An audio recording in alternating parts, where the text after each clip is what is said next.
बार गौतम बुद्ध गांव में धर्म सभा को संबोधित कर रहे थे। लोग अपनी समस्याओं को लेकर उनके पास जाते और उनका हल पाकर खुशी से वह लौट जाते। उसी गांव के रास्ते के किनारे एक गरीब बूढ़ा व्यक्ति भिक्षा मांगने के लिए बैठा रहता है और धर्म सभा में जाने वाले सभी लोगों को ध्यान से देखते रहता है।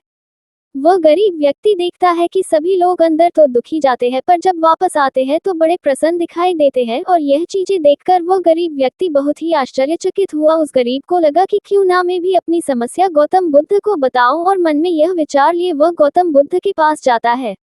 जब वह गरीब व्यक्ति वहां पहुंचा तो उसने देखा कि सभी लोग अपनी समस्या गौतम बुद्ध को बता रहे होते हैं और गौतम बुद्ध मुस्कुराते हुए सबकी समस्या हल कर रहे होते हैं। और जब उसकी बारी आई तो उसने गौतम बुद्ध को प्रणाम किया और कहा कि भगवान, इस गांव में सभी लोग खुश और समृद्ध हैं, मैं ही क्यों गरीब हूँ।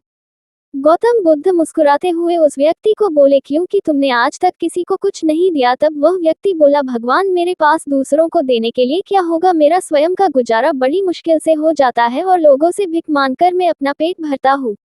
गौतम बुद्ध बोले, तुम बड़े अज्ञानी हो। ईश्वर ने बांटने के लिए तुम्हें बहुत कुछ दिया है और तुम्हें मुस्कुराहट दी है जिससे तुम आशा का संचार कर सकते हो, मुंह से अच्छे शब्द बोल सकते हो, दोनों हाथों से लोगों की मदद कर सकते हो। और ईश्वर ने जिसे ये तीन चीजें दी है वह कभी गरीब और निर्दयी नहीं हो सकता है। और निर्धन का विचार सिर्फ आदमी के दिमाग में होता है और यह एक भ्रम है, इसे दिमाग से निकाल दो। गौतम बुद्ध की यह बातें सुनकर उस व्यक्ति का चेहरा चमक उठता है और वह समझ जाता है कि दुखी और गरीब होना एक भ्रम है, ना कि वास्तविकता होती है।